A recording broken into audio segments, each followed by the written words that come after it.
حیض و استحاضه و نفاس. زن در اسلام مورد اهتمام ویژه‌ای است، به خصوص نزد فقها که در کتاب‌های مذاهب اجزای زیادی را به آن اختصاص دادند که میتوان آن را به فقه زنان نام نهاد. بارزترین کتاب‌های فقه در مورد فقه حیض می باشد. حیض در نزد اهل لغت بر سیلان و روان بودن چیزی اطلاق می شود، در حالی که فقها آن را چنین تعریف می کنند: خونی است که از رحم زن در حال سلامتی و صحتش در اوقات معینی و بدون سبب خارج می شود و از شدت سیاهی به سوخته می نماید، با درد همراه است، بوی بد دارد. زن در حال حیض احساس حرارت شدید می کند. دختران تا زمانی که قاعدگی نشوند بدون تکلیف شرعی هستند. برای آغاز حیض و قاعدگی سن معینی نیست، بلکه طبق طبیعت هر زن و محیط زیست و آب و هوایش متفاوت می باشد. برای حیض مدت معینی وجود ندارد، ولی اغلب مدت حیض زنان 6 و یا 7 روز می باشد. به دلیل فرموده نبی اکرم صلی الله علیه و سلم به حمنه بنت جحش که روزهای زیادی خون می دید، فرمودند در علم خدا 6 و یا 7 روز حیض می بینی، پس از آن غسل بکن، به روایت ابو داود. و در حیض مسائل بسیاری است. علما در کتابهایشان آن را شرح داده اند که اولین گفته آنان چنین است: اصل در زن این است که در حال بارداری حیض نمی بیند. اگر قبل از وضع حمل به مدت کوتاهی خونریزی کرد که همراه با ولادت بود، خون نفاس است. اگر این خونریزی با ولادت همراه نبود و یا این که با ولادت مدت زیادی فاصله داشت، خون حیض می باشد.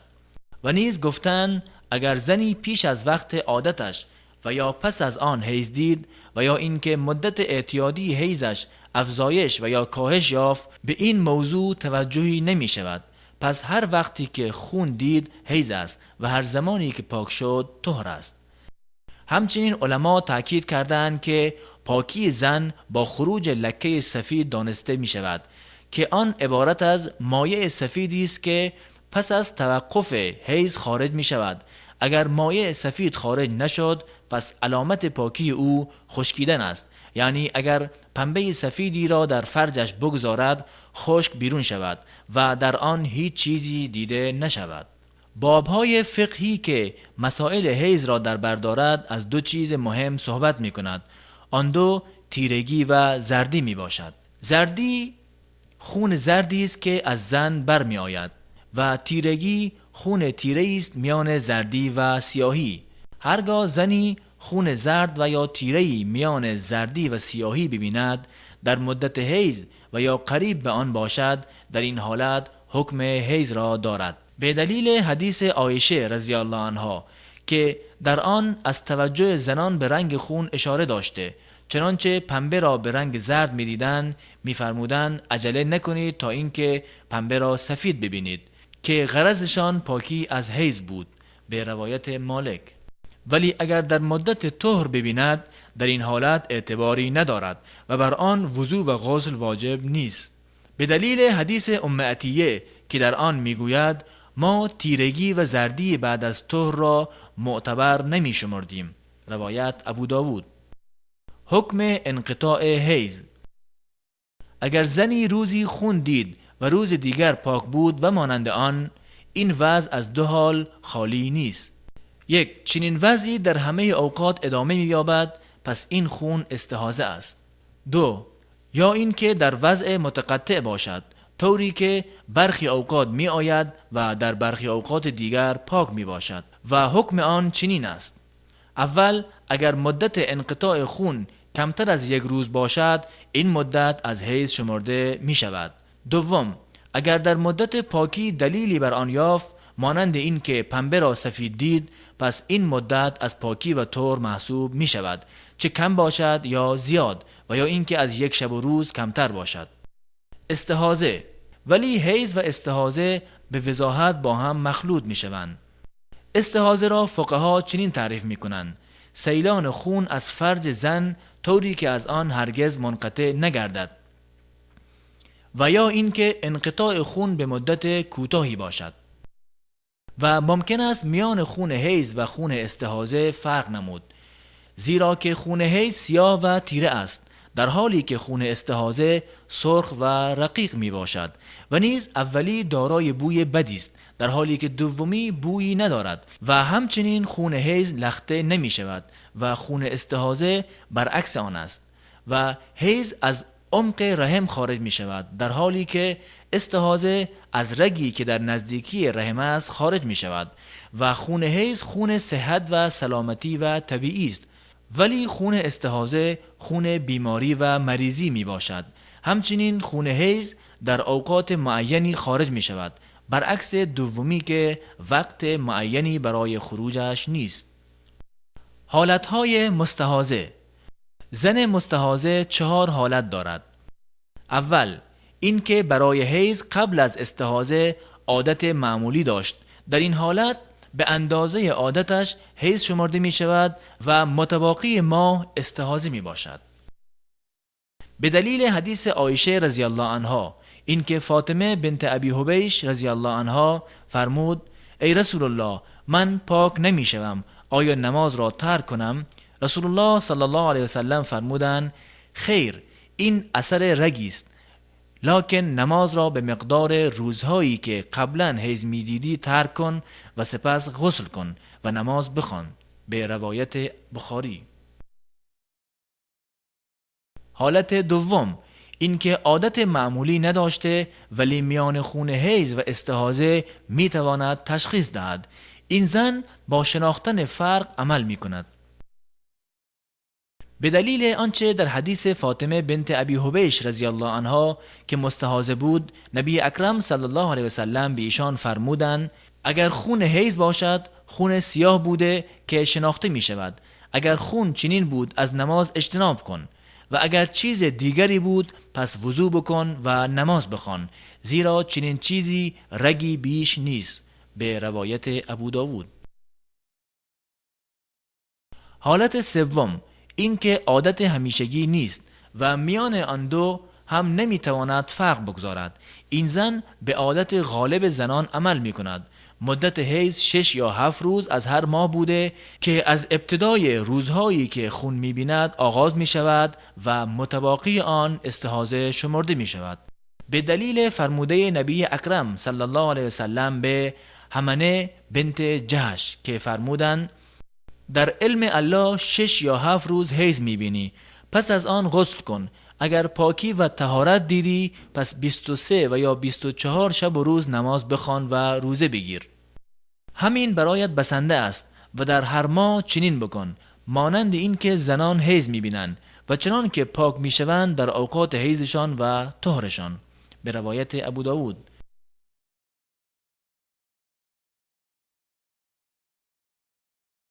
حالت چهارم، دارای عادت معلوم بوده، توان فرق گذاشتن را نیز دارد.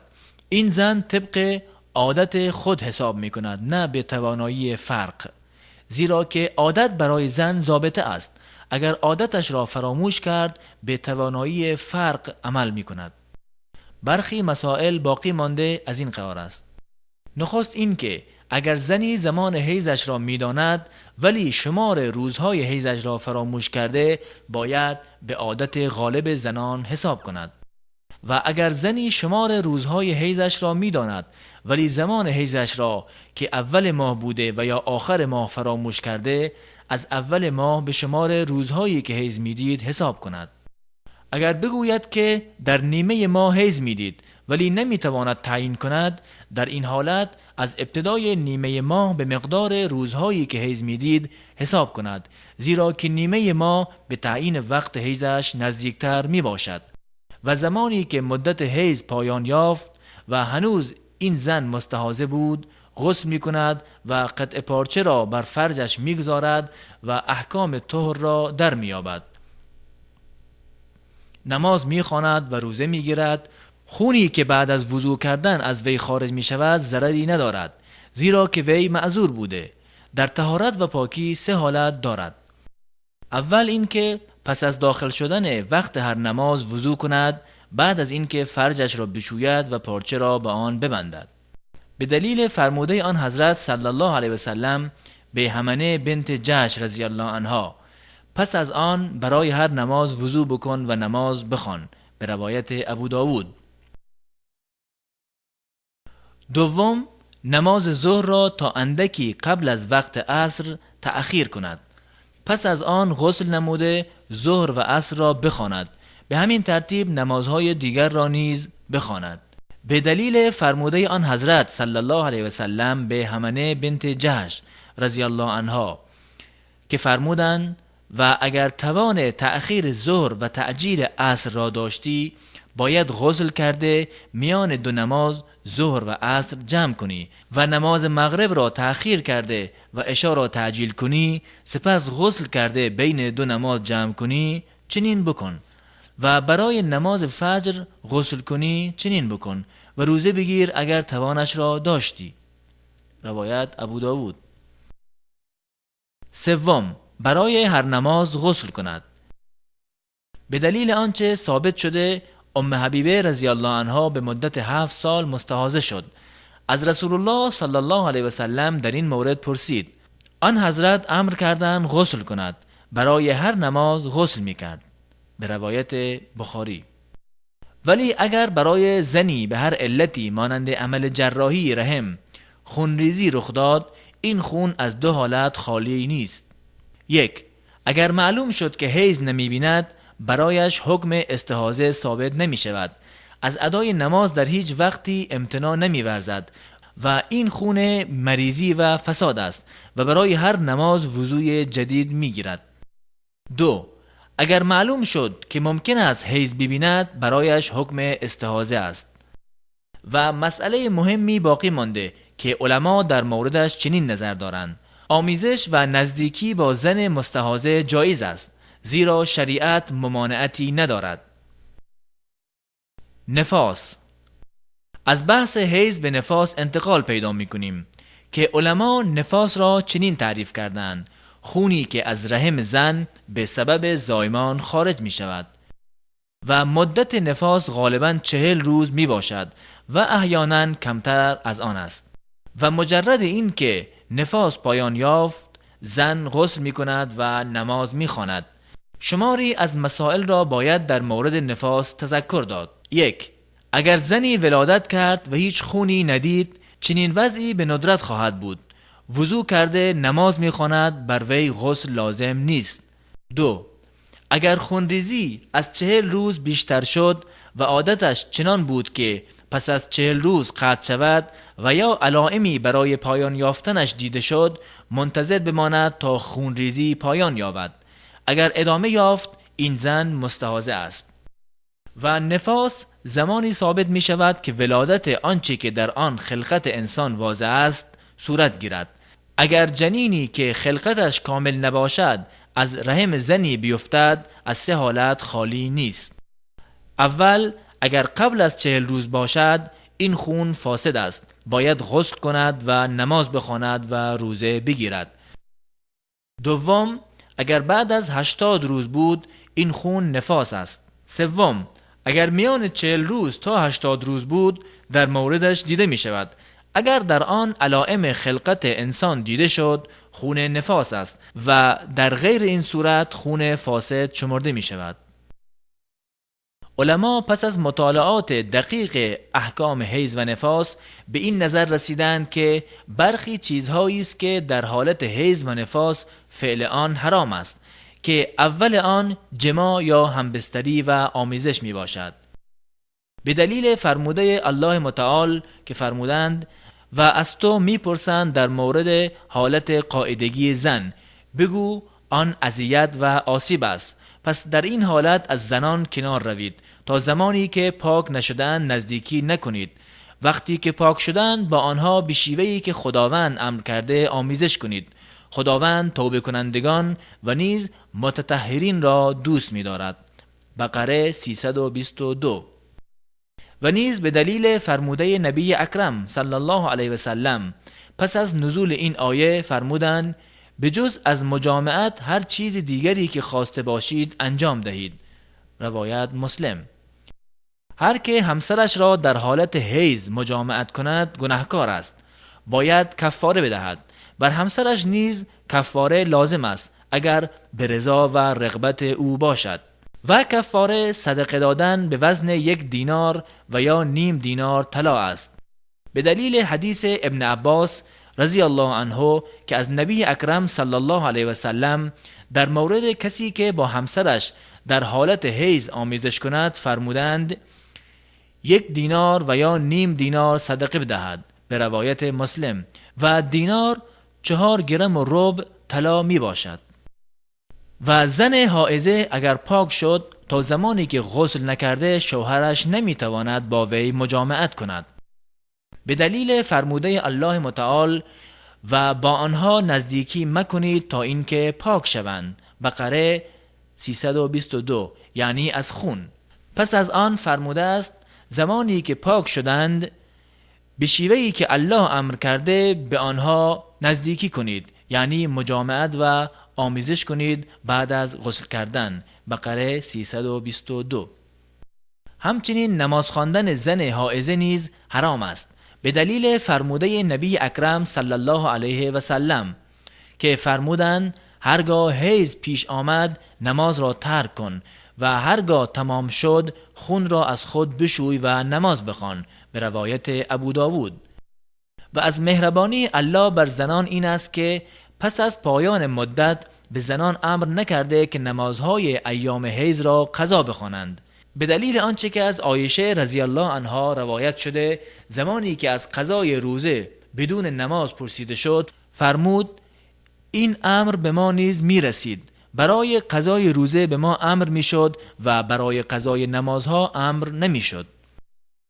و اگر زن حائض به مقدار ادای 1 رکعت از وقت هر نماز را چه از اولش و چه از آخرش دریابد بر وی ادای نماز کامل واجب است. اگر وقت کمتر از ادای 1 رکعت را دریافت بر وی ادای همان نماز واجب نیست، به دلیل فرموده نبی اکرم صلی الله علیه و سلم کسی که 1 رکعت نماز را دریابد بدون تردید نماز را دریافته است، روایت بخاری و مسلم.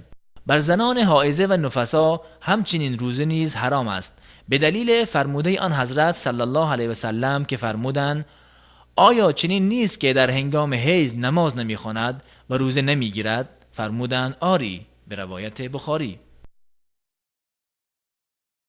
اگر زن حائض قبل از طلوع فجر پاک شد و روزه گرفت روزه‌اش صحیح است، اگرچه بعد از طلوع فجر غسل کرده است. بر زن حائض و نفسا لمس کردن مصحف نیز حرام است، به دلیل فرموده الله متعال به جز از پاک شدگان آن را لمس نمی کنند، واقعه 79. و نیز فرموده آن حضرت صلی الله علیه و سلم مصحف را جز پاک کسی دیگری لمس نمی کند، مالک در کتاب موطأ آن را روایت کرده. در حالت حیض و نفاس بر زنان طواف کعبه نیز حرام است، به دلیل فرموده نبی اکرم صلی الله علیه و سلم به عایشه رضی الله عنها زمانی که حیض دید فرمود آنچه حاج انجام می‌دهد تو نیز انجام ده، مگر اینکه بیت الله را تا هنگامی که پاک نشده ای طواف مکن، روایت مسلم و بخاری. و نیز به دلیل حدیث ابن عباس رضی الله عنه که فرمود به مردم امر شده تا آخرین عهدشان به بیت الله طواف ودا باشد، مگر در مورد زن حائض این امر تخفیف یافته، یعنی طواف ودا بر وی لازم نیست، به روایت بخاری و مسلم. همچنین بر حائض و نفسا توقف در مسجد مگر اینکه رهگذر باشد نیز حرام است، به دلیل فرموده الله متعال ای کسانی که ایمان آوردید به نماز نزدیک نشوید در حالی که شما مست باشید تا زمانی که آنچه را میگویید بدانید، و همچنین اگر جنوب بودید تا زمانی که غسل کنید مگر اینکه رهگذر باشید. و نیز به دلیل فرموده نبی اکرم صلی الله علیه و سلم من مسجد را برای حائض و جنوب حلال نمیدانم، روایت ابو داود. همچنین بر شوهر زن حائض طلاق همسرش در حالت حیض حرام است، به دلیل فرموده الله عزوجل که فرمودند ای نبی اگر زنان را طلاق می دهید آنان را در عدهشان طلاق دهید، سوره طلاق آیه 1. یعنی در وضعی باشند که عده مشخص را در حین طلاق استقبال کنند و طلاق دادن زن حائض علی رغم حرام بودن و بدعت بودنش طلاق واقع می شود. علما تذکر دادند که توقف زن حائض در عیدگاه نیز حرام است، به دلیل فرموده نبی اکرم و زن حائض از عیدگاه کنار روند، روایت بخاری و مسلم. برای زنان رفتن به عیدگاه مستحب است تا از مزایای خطبه و خوبی‌ها و دعوت مسلمانان بهره مند شوند.